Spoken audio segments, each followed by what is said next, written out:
So if you score the most goals in the Champions League, you have the most assists, that makes you the greatest Champions League player of all time. Meaning, if another player has the most goals in Europe and has the most assists in Europe, the most trophies in Europe too, that makes them the greatest European player of all time. No! How did you even come to that conclusion? No! Just because you have the most goals, most trophies, most assists in Europe top 5 leagues doesn't mean you are the best player in Europe. You know what? Maybe I'm a bit confused. So let me give you another example. So please, this time around, pay attention. If you win the most top scorer award for the Champions League, that makes you the best Champions League striker of all time. Now, if you win the most European Golden Boot, that makes you the best European striker of all time. No! What? How did you come to that conclusion? Just because you have the most European Golden Boot doesn't make you the best European striker of all time. No!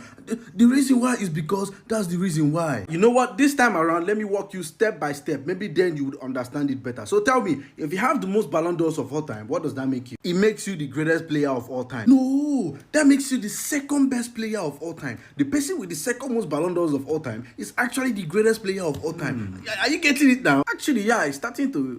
So now that you have arrived, tell me, if you score the most goals of all time, what does that make you? That makes you the second greatest goal scorer of all time, because the person with the second most goals of all time is actually the greatest goal scorer of all time. No! How did you manage to still get it wrong? No! If you score the most goals of all time, you are the greatest goal scorer of all time, not the other way around. You just said... Yeah, the reason why is because that's why. Let's try this one more time. Maybe this time around you can actually get it and, follow along and understand the logic behind all this stuff. So, if you have the most goals in the Champions League finals, that makes you the best Champions League finals player of all time. Now, if you have the most goals in finals in general, that makes you, logically, surely it should make you the best finals player of all time. No! Why? How are you even coming to these conclusions? No, it doesn't make you the best player in the finals. It only means that your teammates were carrying you. That's why you have that much goals in the finals.